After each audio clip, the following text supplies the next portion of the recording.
Remarks by President Barack Obama in final press conference. January 18, 2017. James S. Brady Press Briefing Room. 2:24 p.m. EST. The President: Good afternoon, everybody. Let me start out by saying that I was sorely tempted to wear a tan suit today, for my last press conference. But Michelle, whose fashion sense is a little better than mine, tells me that's not appropriate in January. I covered a lot of the ground that I would want to cover in my farewell address last week.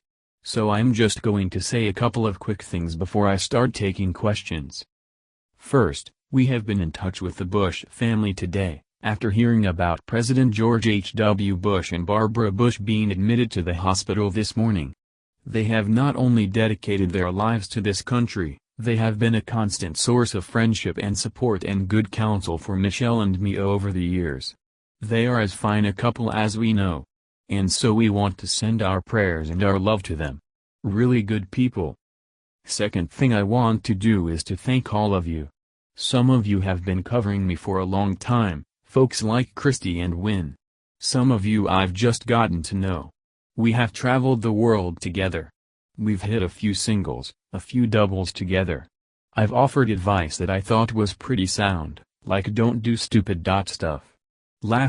And even when you complained about my long answers, I just want you to know that the only reason they were long was because you asked 6-part questions. But I have enjoyed working with all of you. That does not, of course, mean that I've enjoyed every story that you have filed. But that's the point of this relationship. You're not supposed to be sycophants, you're supposed to be skeptics. You're supposed to ask me tough questions. You're not supposed to be complimentary, but you're supposed to cast a critical eye on folks who hold enormous power and make sure that we are accountable to the people who sent us here. And you have done that. And you've done it, for the most part, in ways that I could appreciate for fairness even if I didn't always agree with your conclusions. And having you in this building has made this place work better. It keeps us honest. It makes us work harder. It made us think about how we are doing what we do and whether or not we're able to deliver on what's been requested by our constituents. And for example, every time you've asked why haven't you cured Ebola yet, or why is that still that hole in the Gulf, it has given me the ability to go back to my team and say, will you get this solved before the next press conference? I spent a lot of time in my farewell address talking about the state of our democracy. It goes without saying that essential to that is a free press. That is part of how this place, this country, this grand experiment in self-government has to work. It doesn't work if we don't have a well-informed citizenry. And you are the conduit through which they receive the information about what's taking place in the halls of power. So America needs you, and our democracy needs you. We need you to establish a baseline of facts and evidence that we can use as a starting point for the kind of reasoned and informed debates that ultimately lead to progress. And so my hope is that you will continue with the same tenacity that you showed us to do the hard work of getting to the bottom of stories and getting them right, and to push those of us in power to be the best version of ourselves. And to push this country to be the best version of itself. I have no doubt that you will do so. I'm looking forward to being an active consumer of your work rather than always the subject of it. I want to thank you all for your extraordinary service to our democracy. And with that, I will take some questions. And I will start with Jeff Mason, whose term apparently is not up. I thought we'd be going out together, brother, but you got to hang around for a while. I'm staying put. The President, Jeff Mason, Reuters. Thank you, sir. Are you concerned, Mr. President, that commuting Chelsea Manning's sentence will send a message that leaking classified material will not generate a tough sentence to groups like WikiLeaks? How do you reconcile that in light of WikiLeaks' connection to Russia's hacking in last year's election? And related to that, Julian Assange has now offered to come to the United States. Are you seeking that? And would he be charged or arrested if he came here? The President. Well, first of all, let's be clear, Chelsea Manning has served a tough prison sentence. So the notion that the average person who was thinking about disclosing vital, classified information would think that it goes unpunished. I don't think would get that impression from the sentence that Chelsea Manning has served. It has been my view that given she went to trial, that due process was carried out, that she took responsibility for her crime, that the sentence that she received was very disproportionate relative to what other leakers had received, and that she had served a significant amount of time, that it made it sense to commute, and not pardon, her sentence. And I feel very comfortable that justice has been served and that a message has still been sent that when it comes to our national security, that wherever possible, we need folks who may have legitimate concerns about the actions of government or their superiors or the agencies in which they work, that they try to work through the established channels and avail themselves of the whistleblower protections that had been put in place. I recognize that there's some folks who think they're not enough, and I think all of us, when we're working in big institutions, may find ourselves at times at odds with policies that are set. But when it comes to national security, we are often dealing with people in the field whose lives may be put at risk, or the safety and security and the ability of our military or our intelligence teams or embassies to function effectively. And that has to be kept in mind. So with respect to WikiLeaks, I don't see a contradiction. First of all, I haven't commented on WikiLeaks, generally. The conclusions of the intelligence community with respect to the Russian hacking were not conclusive as to whether WikiLeaks was witting or not in being the conduit through which we heard about the DNC emails that were leaked. I don't pay a lot of attention to Mr. Assange's tweets, so that wasn't a consideration in this instance. And I'd refer you to the Justice Department for any criminal investigations, indictments, extradition issues that may come up with him. What I can say broadly is that, in this new cyber age, we're going to have to make sure that we continually work to find the right balance of accountability and openness and transparency that is the hallmark of our democracy, but also recognize that there are adversaries and bad actors out there who want to use that same openness in ways that hurt us, whether that's in trying to commit financial crimes, or trying to commit acts of terrorism, or folks who want to interfere with our elections. And we're going to have to continually build the kind of architecture that makes sure the best of our democracy is preserved, that our national security and intelligence agencies have the ability to carry out policy without advertising to our adversaries what it is that we're doing, but do so in a way that still keeps citizens up to speed on what their government is doing on their behalf. But with respect to Chelsea Manning, I looked at the particulars of this case the same way I have for the other commutations and pardons that I've done, and I felt that in light of all the circumstances that commuting her sentence was entirely appropriate. Margaret Brennan. Mr. President, thank you. The President-elect has said that he would consider lifting sanctions on Russia if they substantially reduced their nuclear stockpile.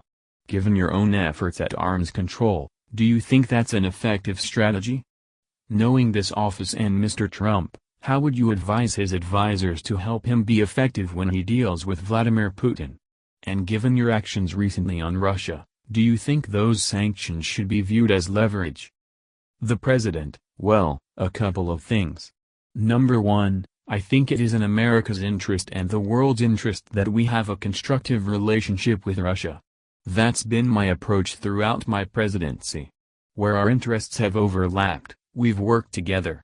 At the beginning of my term, I did what I could to encourage Russia to be a constructive member of the international community, and tried to work with the President and the government of Russia in helping them diversify their economy, improve their economy, use the incredible talents of the Russian people in more constructive ways. I think it's fair to say that after President Putin came back into the presidency that an escalating anti-American rhetoric and an approach to global affairs that seemed to be premised on the idea that whatever America is trying to do must be bad for Russia and so we want to try and counteract whatever they do, that return to an adversarial spirit that I think existed during the Cold War has made the relationship more difficult. And it was hammered home when Russia went into Crimea and portions of Ukraine. The reason we imposed the sanctions, recall, was not because of nuclear weapons issues. It was because the independence and sovereignty of a country, Ukraine, had been encroached upon, by force, by Russia. That wasn't our judgment, that was the judgment of the entire international community. And Russia continues to occupy Ukrainian territory and meddle in Ukrainian affairs and support military surrogates who have violated basic international law and international norms. What I've said to the Russians is, as soon as you've stopped doing that, the sanctions will be removed.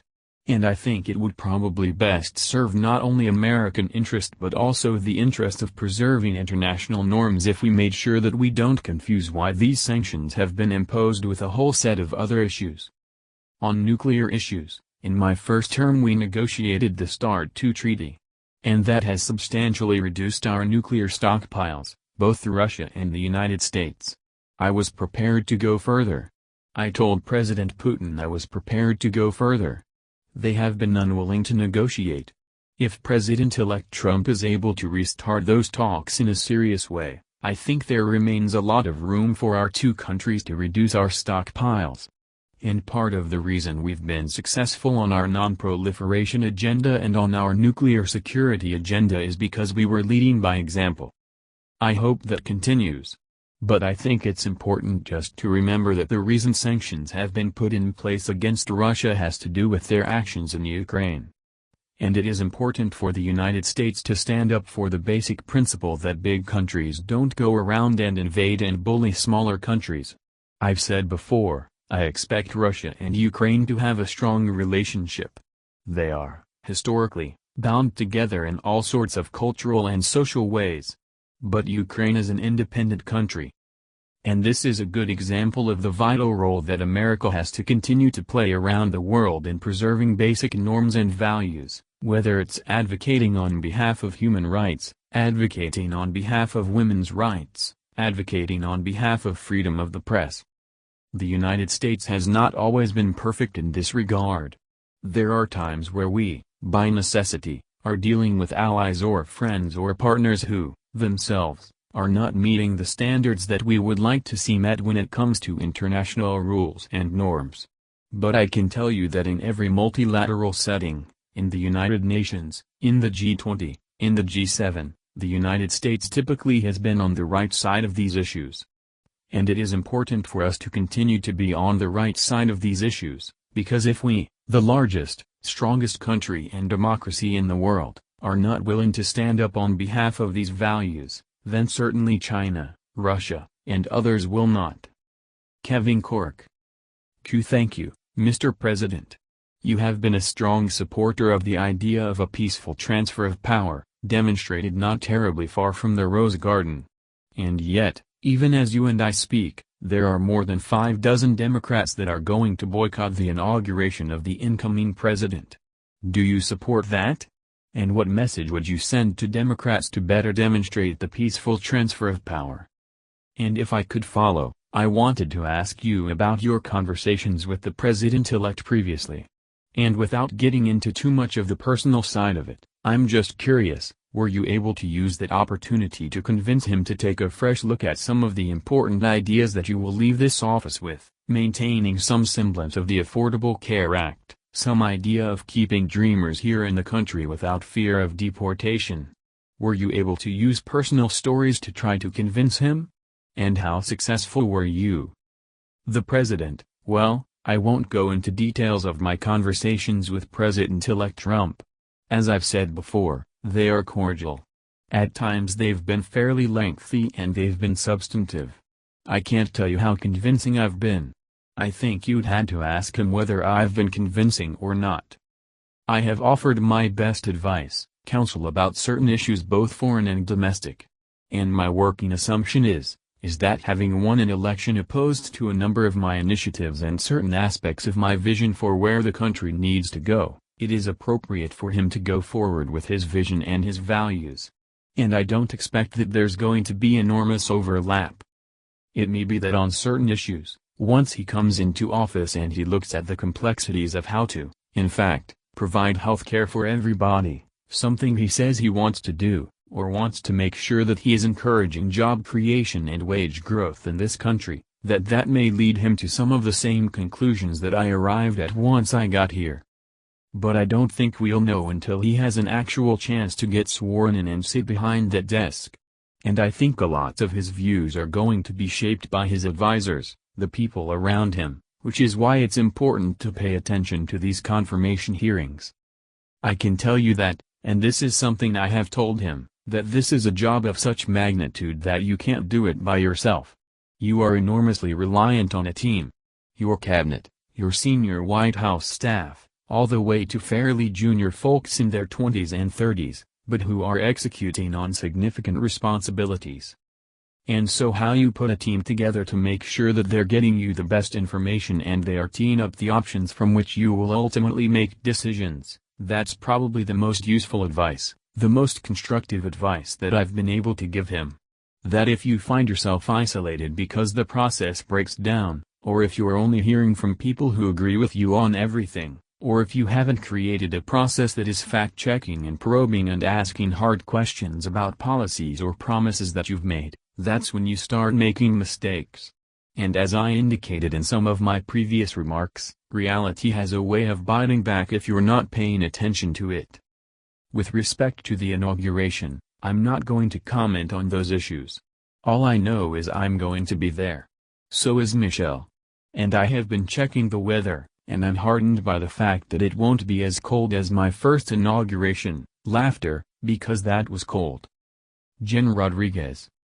Q right here, Mr. President. Thank you very much. You have said that you would come back to fight for the Dreamers. You said that a couple of weeks ago. Are you fearful for the status of those Dreamers, the future of the young immigrants and all immigrants in this country with the new administration? And what did you mean when you said you would come back? Would you lobby Congress? Maybe explore the political arena again? And if I may ask you a second question, why did you take action on dry foot, wet foot a week ago? The President, well, let me be absolutely clear. I did not mean that I was going to be running for anything anytime soon. Laughter, what I meant is that it's important for me to take some time to process this amazing experience that we've gone through, to make sure that my wife, with whom I will be celebrating a 25th anniversary this year, is willing to re-up and put up with me for a little bit longer. I want to do some writing. I want to be quiet a little bit and not hear myself talk so darn much. I want to spend precious time with my girls. So those are my priorities this year. But as I said before, I'm still a citizen. And I think it is important for Democrats or progressives who feel that they came out on the wrong side of this election to be able to distinguish between the normal back and forth, ebb and flow of policy. Are we going to raise taxes or are we going to lower taxes? Are we going to expand this program or eliminate this program? How concerned are we about air pollution or climate change? Those are all normal parts of the debate. And as I've said before, in a democracy, sometimes you're going to win on those issues and sometimes you're going to lose. I'm confident about the rightness of my positions on a lot of these points, but we got a new president and a Congress that are going to make their same determinations. And there will be a back and forth in Congress around those issues, and you guys will report on all of that. But there's difference between the normal functioning of politics and certain issues or certain moments where I think our core values may be at stake. I put in that category, if I saw systematic discrimination being ratified in some fashion. I'd put in that category, explicit or functional obstacles to people being able to vote, to exercise their franchise. I'd put in that category, institutional efforts to silence dissent or the press. And for me, at least, I would put in that category, efforts to round up kids who have grown up here and for all practical purposes are American kids and send them someplace else when they love this country. They are our kids' friends and their classmates, and are now entering into community colleges or, in some cases, serving in our military. The notion that we would just arbitrarily, or because of politics, punish those kids when they didn't do anything wrong themselves I think would be something that would merit me speaking out. It doesn't mean that I would get on the ballot anywhere. With respect to wet foot, dry foot, we underwent a monumental shift in our policy towards Cuba.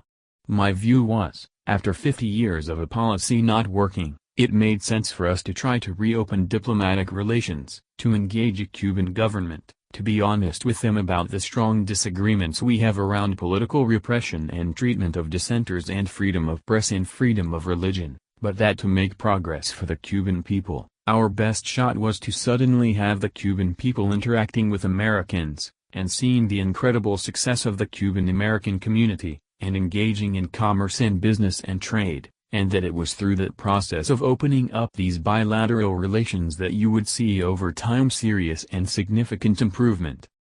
Given that shift in the relationship, the policy that we had in place was wet foot, dry foot, which treated Cuban émigrés completely different from folks from El Salvador, or Guatemala, or Nicaragua, or any other part of the world, one that made a distinction between whether you got here by land or by foot, that was a carryover of an old way of thinking that didn't make sense in this day and age, particularly as we're opening up travel between the two countries. And so we had very lengthy consultations with the Department of Homeland Security. We had some tough negotiations with the Cuban government. But we arrived at a policy which we think is both fair and appropriate to the changing nature of the relationship between the two countries. Nadia Bilbusi. Q. Thank you, sir. I appreciate the opportunity, and I want you and your family best of luck in the future. The President. Thank you. Q. Mr. President, you have been criticized and even personally attacked for the UN Security Council resolution that considered the Israeli settlements illegal and an obstacle to peace. Mr. Trump promised to move the embassy to Jerusalem. He appointed an ambassador that doesn't believe in the two-state solution. How worried are you about the U.S. leadership in the Arab world and beyond as an honest broker? Will this ignite a third intifada? Will this even protect Israel? And in retrospect, do you think that you should have held Israel more accountable, like President Bush, Sr., did with the loan guarantees? Thank you. The President. I continue to be significantly worried about the Israeli-Palestinian issue. And I'm worried about it both because I think the status quo is unsustainable, that it is dangerous for Israel, that it is bad for Palestinians, it is bad for the region, and it is bad for America's national security. And I came into this office wanting to do everything I could to encourage serious peace talks between Israelis and Palestinians. And we invested a lot of energy, a lot of time, a lot of effort, first year, second year, all the way until last year. Ultimately, what has always been clear is that we cannot force the parties to arrive at peace. What we can do is facilitate, provide a platform, encourage. But we can't force them to do it. But in light of shifts in Israeli politics and Palestinian politics, a rightward drift in Israeli politics, a weakening of President Abbas's ability to move and take risks on behalf of peace in the Palestinian territories, in light of all the dangers that have emerged in the region and the understandable fears that Israelis may have about the chaos and rise of groups like ISIL and the deterioration of Syria, in light of all those things, what we at least wanted to do, understanding that the two parties wouldn't actually arrive at a final status agreement, is to preserve the possibility of a two-state solution. Because we do not see an alternative to it. And I've said this directly to Prime Minister Netanyahu. I've said it inside of Israel. I've said it to Palestinians, as well. I don't see how this issue gets resolved in a way that maintains Israel as both Jewish and a democracy, because if you do not have two states, then in some form or fashion you are extending an occupation. Functionally you end up having one state in which millions of people are disenfranchised and operate as second-class occupant, residents. You can't even call them citizens, necessarily.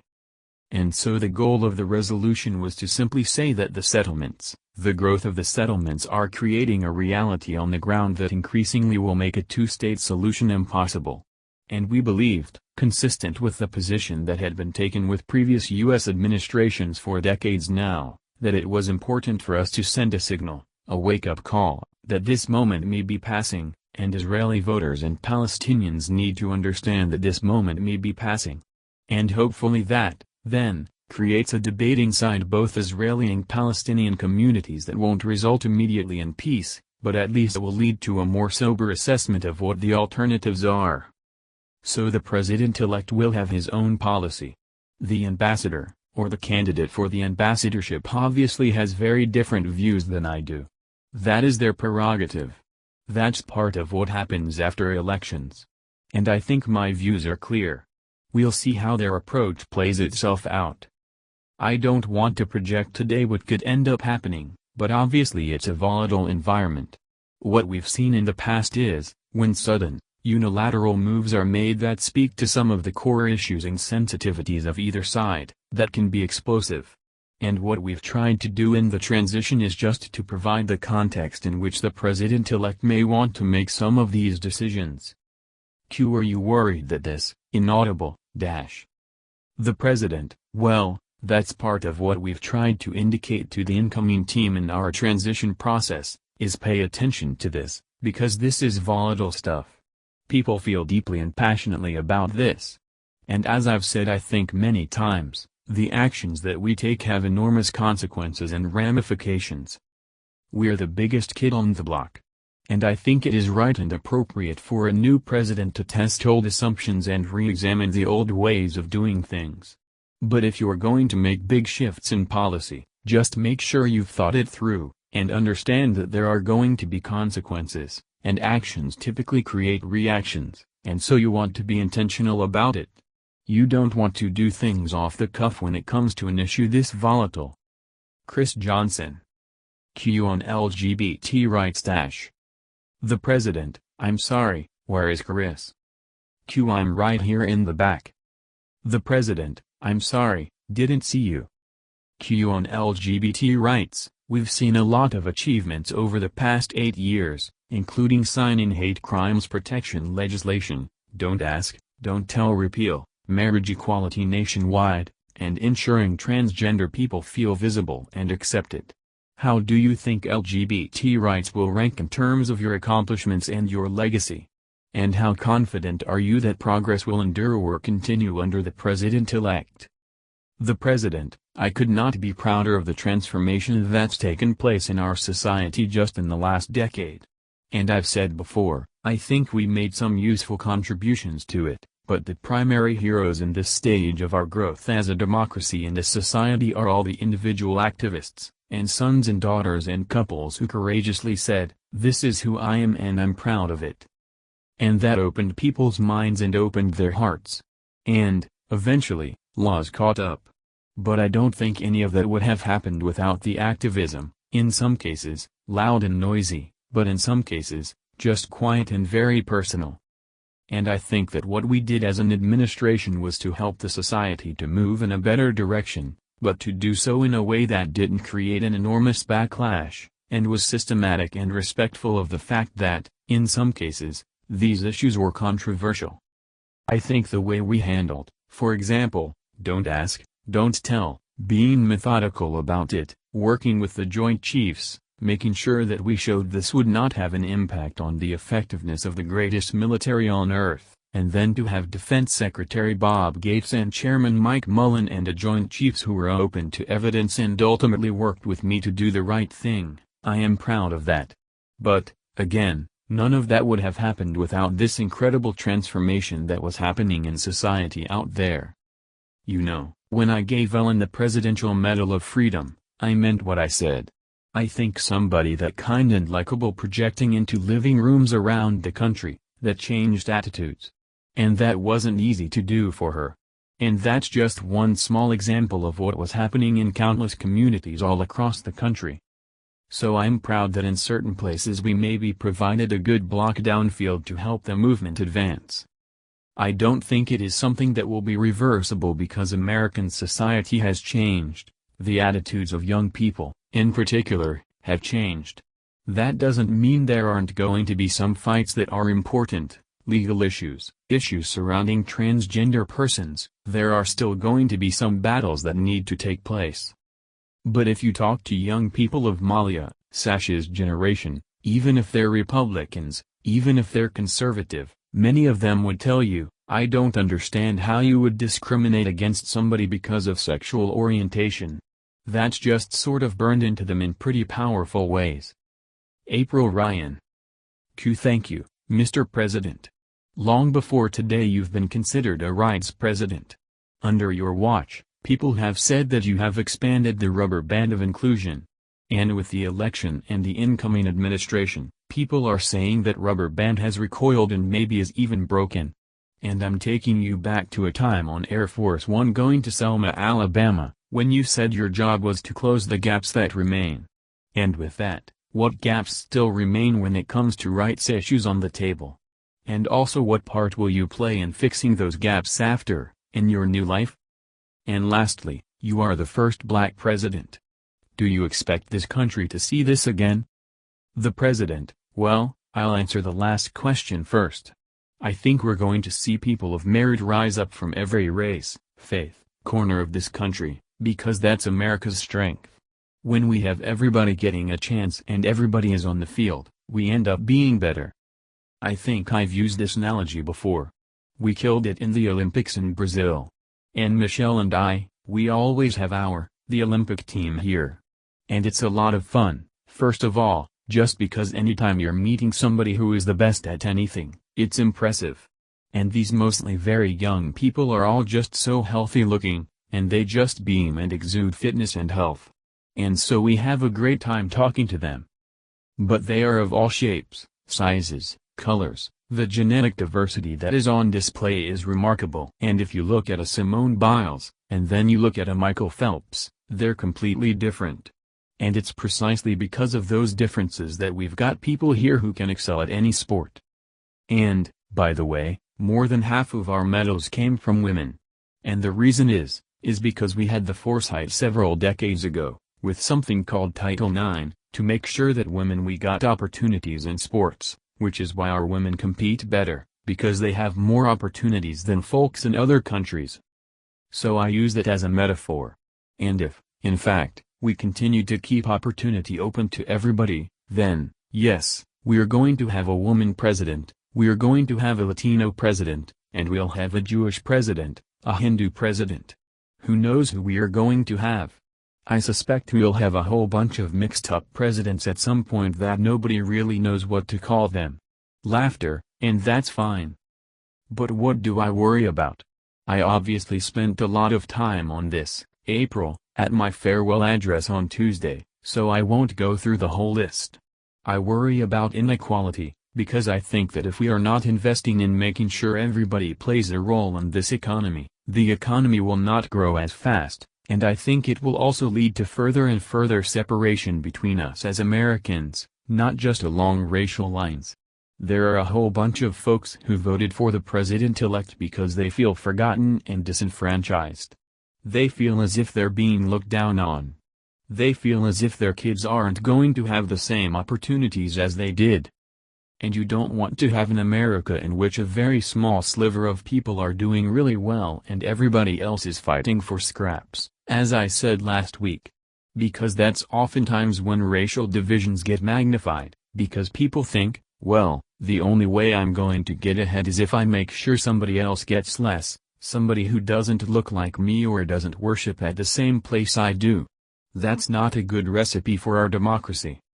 I worry about, as I said in response to a previous question, making sure that the basic machinery of our democracy works better. We are the only country in the advanced world that makes it harder to vote rather than easier. And that dates back, there's an ugly history to that we should not be shy about talking about. Q. Voting rights? The president, yes, I'm talking about voting rights. The reason that we are the only country among advanced democracies that makes it harder to vote is it traces directly back to Jim Crow and the legacy of slavery. And it became sort of acceptable to restrict the franchise. And that's not who we are. That shouldn't be who we are. That's not when America works best. So I hope that people pay a lot of attention to making sure that everybody has a chance to vote. Make it easier, not harder. This whole notion of election, of voting fraud, this is something that has constantly been disproved. This is fake news, the notion that there are a whole bunch of people out there who are going out there and are not eligible to vote and want to vote. We have the opposite problem. We have a whole bunch of people who are eligible to vote who don't vote. And so the idea that we put in place a whole bunch of barriers to people voting doesn't make sense. And then, as I've said before, political gerrymandering that makes your vote matter less because politicians have decided you live in a district where everybody votes the same way you do so that these aren't competitive races, and we get 90% Democratic districts, 90% Republican districts. That's bad for our democracy, too. I worry about that. I think it is very important for us to make sure that our criminal justice system is fair and just. But I also think it's also very important to make sure that it is not politicized, that it maintains an integrity that is outside of partisan politics at every level. I think at some point we're going to have to spend, and this will require some action by the Supreme Court, we have to re-examine just the flood of endless money that goes into our politics, which I think is very unhealthy. So there are a whole bunch of things I worry about there. And as I said in my speech on Tuesday, we got more work to do on race. It is simply not true that things have gotten worse. They haven't. Things are getting better. And I have more confidence on racial issues in the next generation than I do in our generation or the previous generation. I think kids are smarter about it. They're more tolerant. They are more inclusive by instinct than we are. And hopefully my presidency maybe helped it along a little bit.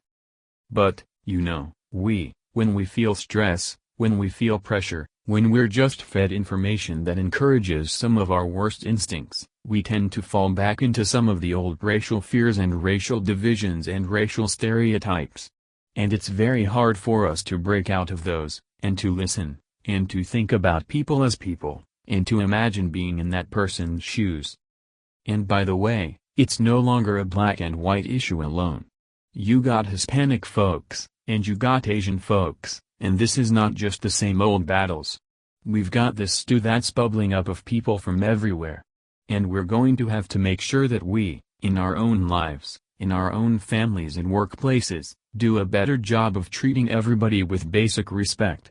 And understanding that not everybody starts off in the same situation, and imagining what would it be like if you were born in an inner city and had no job prospects anywhere within a 20-mile radius. Or how does it feel being born in some rural county where there's no job opportunities in a 20-mile radius, and seeing those two things as connected as opposed to separate? So we got work to do.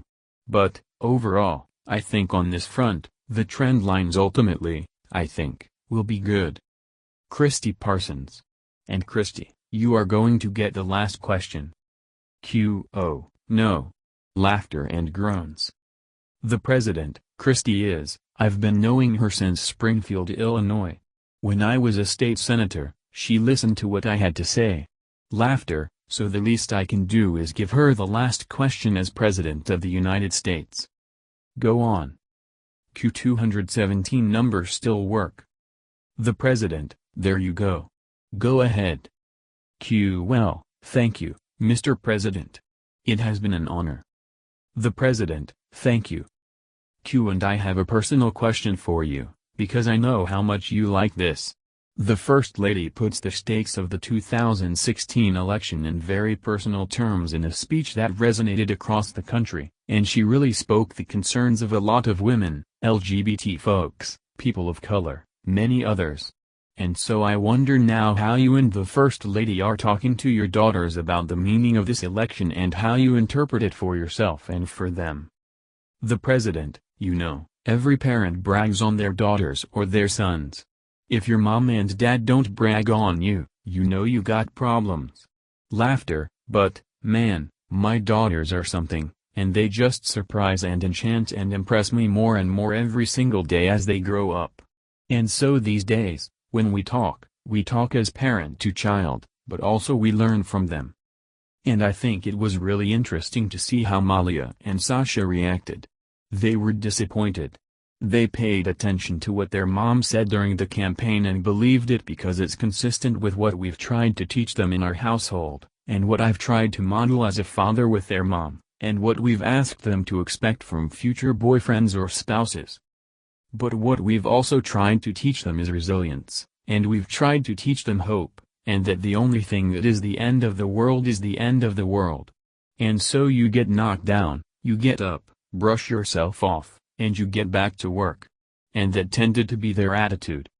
I think neither of them intends to pursue a future of politics, and, in that, too, I think their mother's influence shows.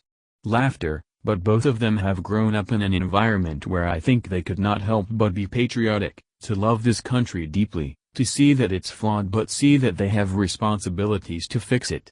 And that they need to be active citizens, and they have to be in a position to talk to their friends and their teachers and their future co-workers in ways that try to shed some light as opposed to just generate a lot of sound and fury. And I expect that's what they're going to do. They don't mope.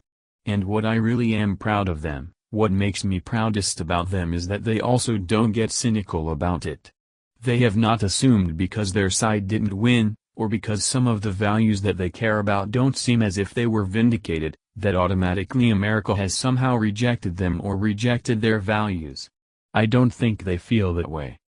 I think that they have, in part through osmosis, in part through dinner-time conversations, appreciated the fact that this is a big, complicated country, and democracy is messy and it doesn't always work exactly the way you might want, it doesn't guarantee certain outcomes. But if you're engaged and you're involved, then there are a lot more good people than bad in this country, and there's a core decency to this country, and that they got to be a part of lifting that up. And I expect they will be. And in that sense, they are representative of this generation that makes me really optimistic. I've been asked, I've had some off-the-record conversations with some journalists where they said, okay, you seem like you're okay, but really, what are you thinking? Laughter, and I've said, no, what I'm saying really is what I think.